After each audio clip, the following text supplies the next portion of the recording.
Now we shall begin. You should answer the questions as you listen, because you will not hear the recording a second time. Listen carefully and answer questions 1 to 4. Hello, how can I help you? Hello. Is it possible to book a bus tour of the city here? Of course, sir. When would you like to take the tour? There are tours in the morning, afternoon and evening. Sometimes it's nice to see the city at night with the buildings lit up. We'll be going out for dinner tonight, so we'd prefer to go this afternoon. Oh, and it's for 2 people. Right. Now, I just need some details. Can you give me the names of the 2 people, please? Yes, Susan Field and James Carter. Susan Field and James... Sorry, can you spell your surname for me, please? It's Carter. Carter. Thank you. And can I have a contact telephone number? Why do you need one? Just in case we have to cancel the tour and need to contact you. I see. Well, my mobile number is 07988 636 197. That's 07988 636 197. Now, can you also tell me which hotel you're staying at? The Crest Hotel. Oh, no, sorry. That's the hotel we're staying in next week. It's the Riverside Hotel. Oh, the Riverside is a lovely hotel. Are you enjoying your stay? Yes, we are, very much. We'd definitely recommend it to others. Oh, I am glad. Now, I can book you on the tour at 4 p.m. Would that suit you? Alternatively, there is one at 2. 2 would be better for us, please. Right. That's booked for you, sir. 2 people at 2 p.m. today, August the 14th. You pay the bus driver when you get on, and it's £4 per person. Thank you very much. Before you hear the rest of the conversation, you have some time to look at questions 5 to 10.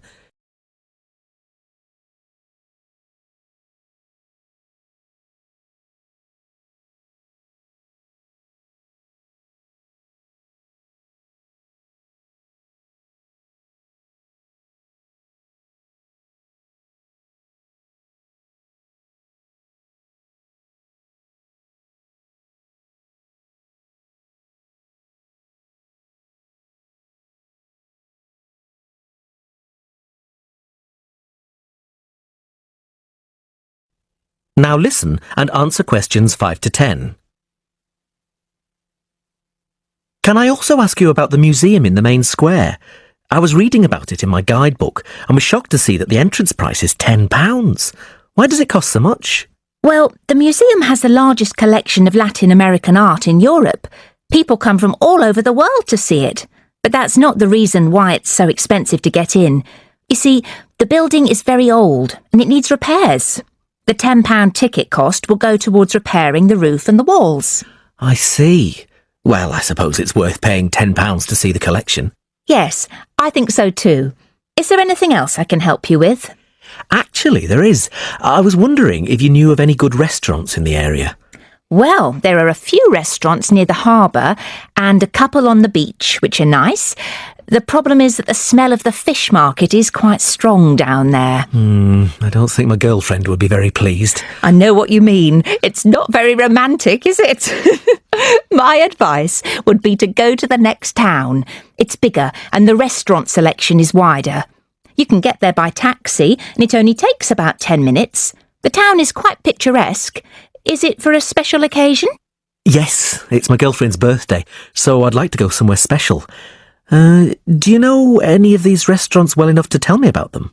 Well, I know about a few of them, and there are pictures in this leaflet here. Oh, this one here is lovely, the Bellevue, and it's extremely popular. It has a famous chef, so it's not cheap, but the standard of the food is very high. It's right by the sea, and there are wonderful views if you get a good table. Then there's the Lighthouse Cafe, you can see the picture here, which isn't really a cafe at all. In fact, it's a great restaurant, and a lot of TV celebrities and actors eat there. The place has been going for over 100 years. It's quite an institution around here. I'm not sure about those 2. They sound too expensive to me. I was thinking of somewhere small, not too upmarket, but with good food. In that case, what about Harvey's?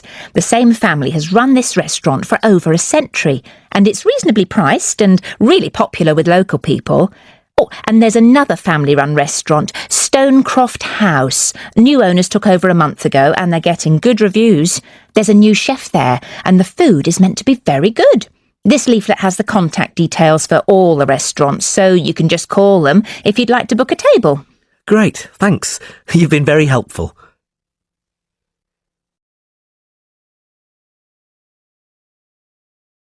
That is the end of part 1. You now have half a minute to check your answers.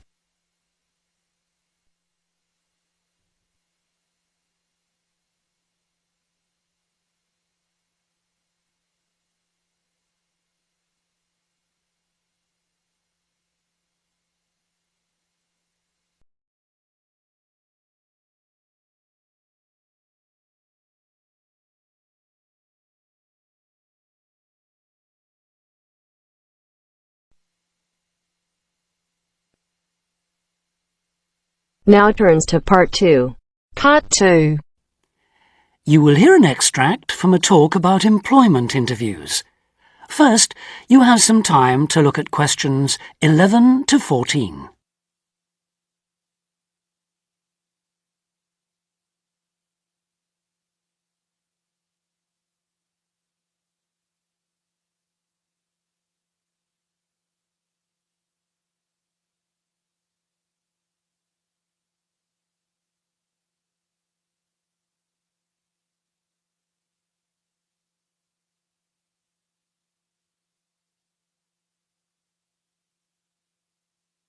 Now listen carefully and answer questions 11 to 14.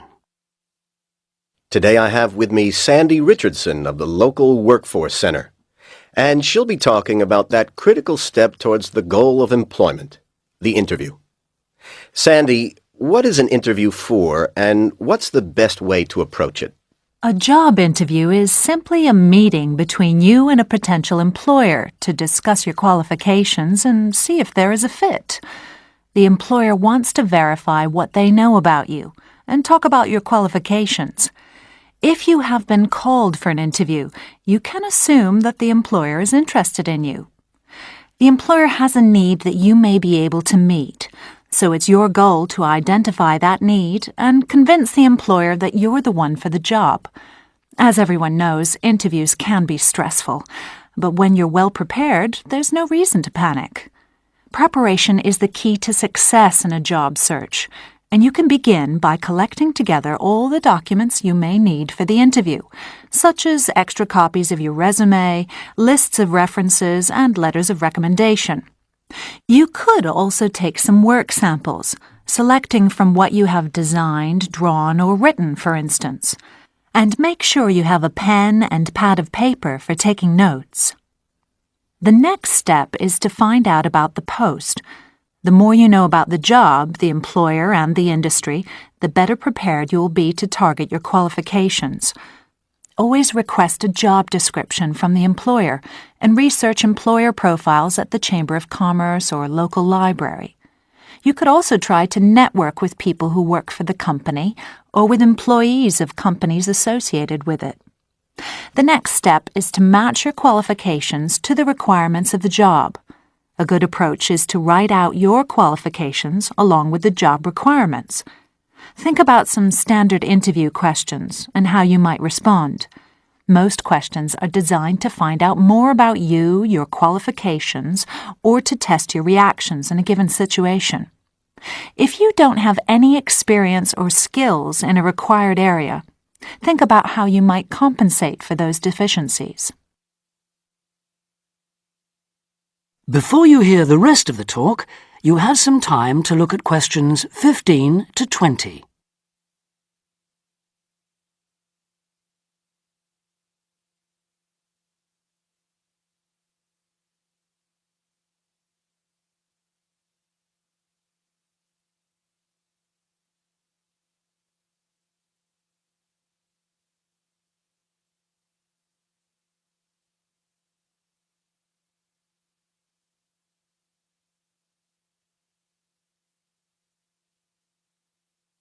Now listen and answer questions 15 to 20.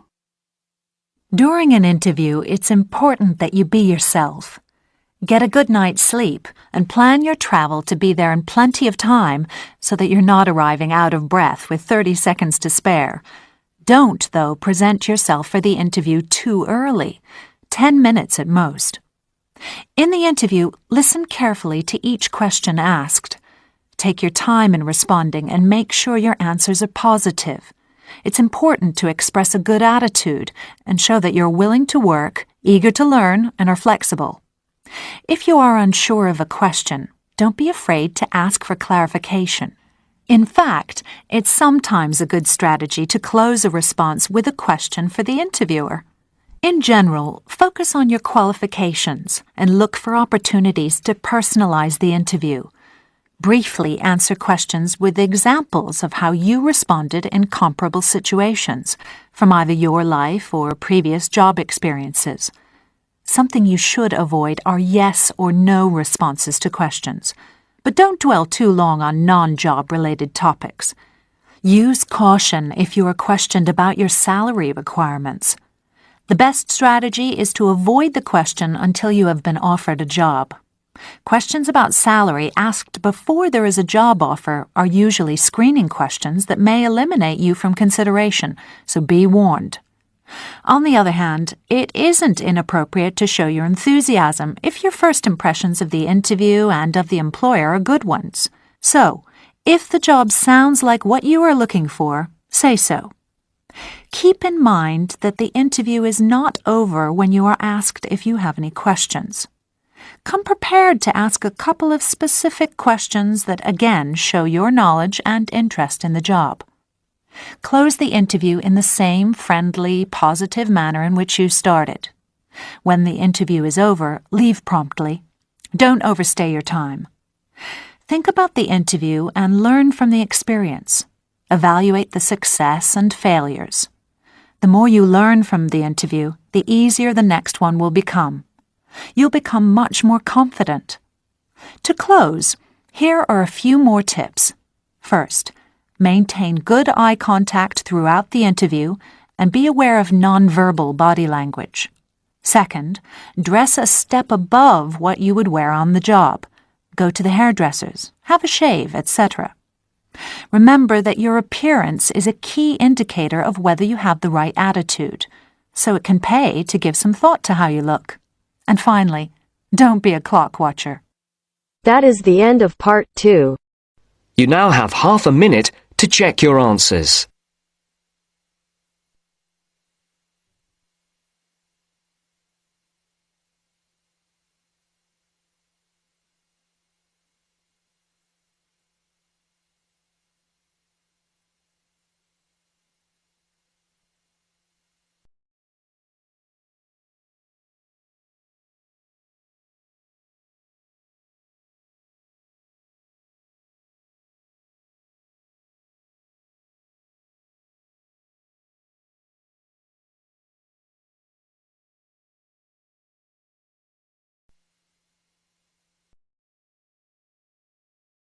Now turns to part 3. Part 3. You will hear two students, Jenna and Marco, discussing a business studies project they have to do. You now have 15 seconds to read questions 21 to 24.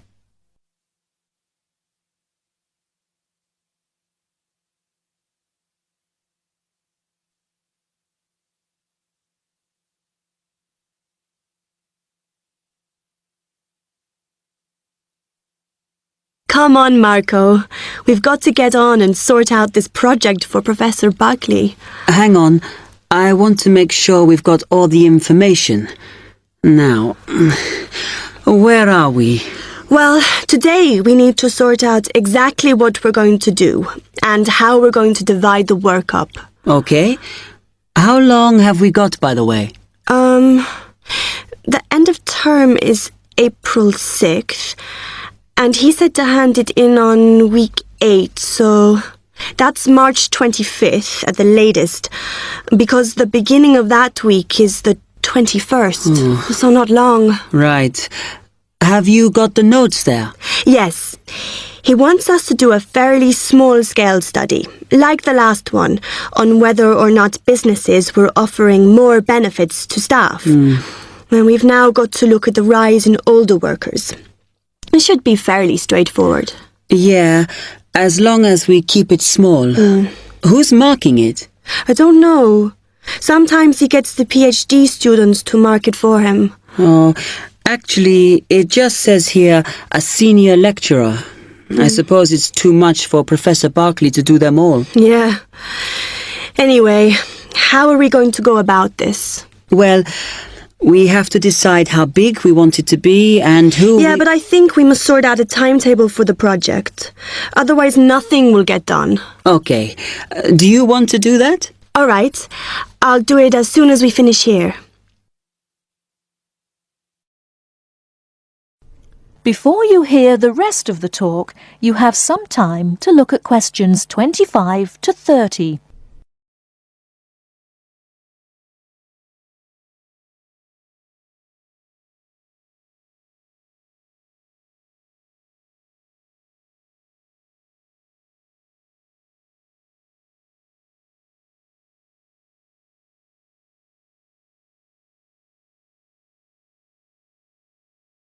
Now listen and answer questions 25 to 30. Okay. What do we have to do now for the project? What's the best way to go about it? Well, Professor Carter suggested we set up a focus group to get some in-depth interviews, but I think that'll take a lot of time. Yeah, I agree. If we did a focus group, we'd have to spend time deciding who to include in it, and it's not necessary to do one anyway. Oh, fine. And if you agree, I think we should get in touch with the businesses on the list Professor Carter gave us and ask them if they're prepared to participate. Sounds good. Then we can go there, give them questionnaires, and collect them later. Exactly. Okay. Then, do we need to book one of those study rooms in the library so we can work together to input the data? Perhaps not, as I guess just one of us could just sort it out actually. Yes, that would be easier. A lot of what we're doing is qualitative, so it'll be writing up rather than statistics. No software for that, I'm afraid. And I think it would look better if we had actual shots of some of the staff, because we're citing appearance as a factor in employability, aren't we? Yeah, okay. I'll factor that all in when I sort everything out tonight. I'm glad we decided to work together. I think it's going to work out well. Yes, well, given that we had to work in pairs on this project, I think we were right to choose each other. We complement each other academically, as we're each good at what the other isn't. In fact, we should have tried working together before. Yes. Now, how shall we split the work? I'll do the analysis, shall I? Oh, okay. It's just that it might be faster, because I'm used to doing it. Although your English is better than mine. I need more practice at reading, really. Okay, I'll do the presentation then, if that's okay with you. Yeah, sure. I don't mind speaking in public, but I hate preparing all the notes for them. The thing is, the tutor said one person should do the whole presentation, and he said he expects me to do it because I haven't done one yet. No, that's fine. Now, let's see.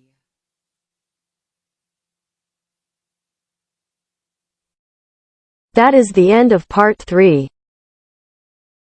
You now have half a minute to check your answers.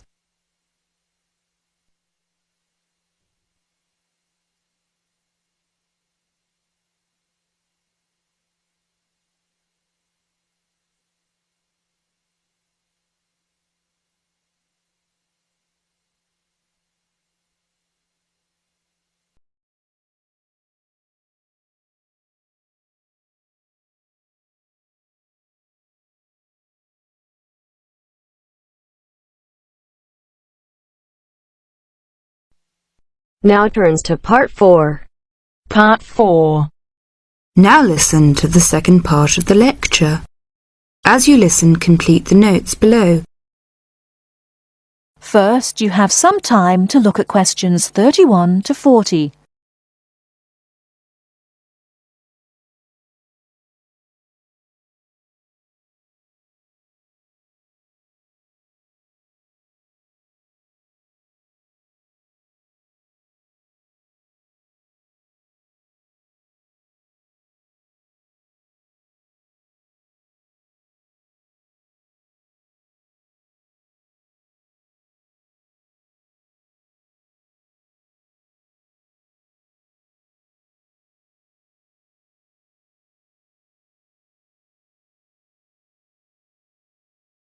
Now listen carefully and answer questions 31 to 40. Many typically American characteristics, individualism, self-reliance, informality, punctuality, and directness, are a result of those values mentioned earlier. Other national traits could also be identified, however. 1. Americans cooperate. Although often competitive, Americans also have a good sense of teamwork and cooperate with others to achieve a goal. 2. Americans are friendly, but in their own way. In general, friendships among Americans tend to be shorter and more casual than friendships among people from other cultures. This has something to do with American mobility and the fact that Americans do not like to be dependent on other people. Americans also tend to compartmentalize friendships, having friends at work, family friends, friends on the softball team, etc. 3. Americans ask a lot of questions, some of which may to you seem pointless, uninformed, or elementary. Someone you have just met may ask you very personal questions. No impertinence is intended. The questions usually grow out of a genuine interest. 4. Americans tend to be internationally naive. Many Americans are not very knowledgeable about international geography or world affairs.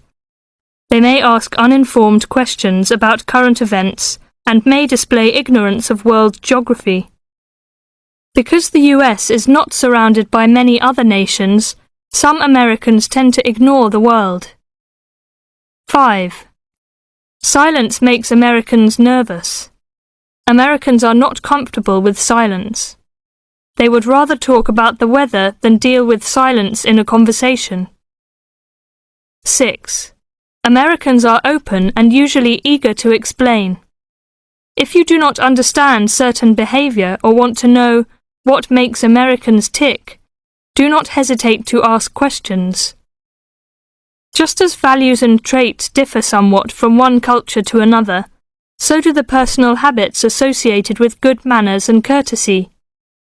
While very often there does not seem to be any particular reason why a particular way of doing something is considered good manners, observing these cultural rules will make Americans more comfortable with you, and therefore you with them. It is, of course, impossible to cover all the possibilities here. If you are unsure in a situation, just ask. Americans like to be helpful. 1. Queuing up or lining up is essential.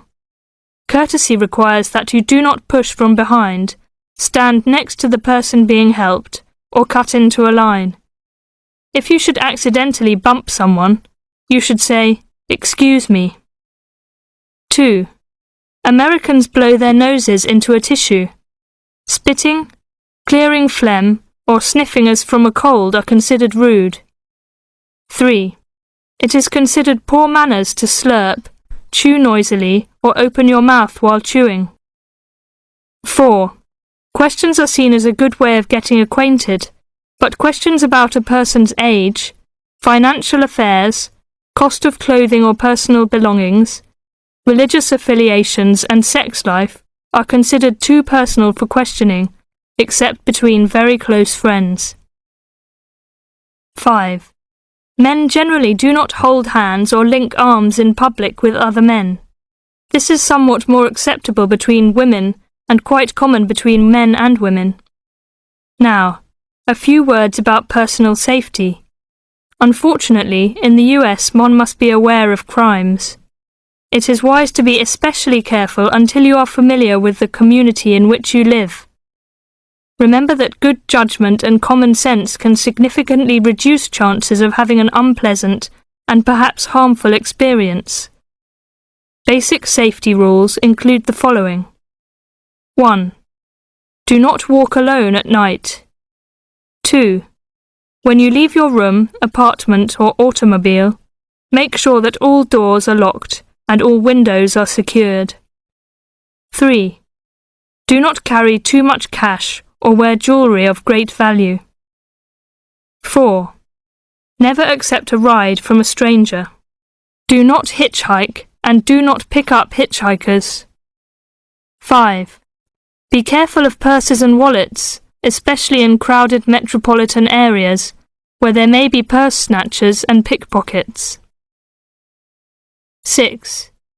If a robber threatens you, at home or on the street, try not to resist unless you feel that your life is in danger and you must fight or run away. Give up your valuables as calmly as you can, and observe as much as possible about the robber to tell the police when you report the crime. A final note. Keep an open mind. Don't judge what you see as right or wrong, but make it a challenge to try to understand the variety of American behaviors which you may observe.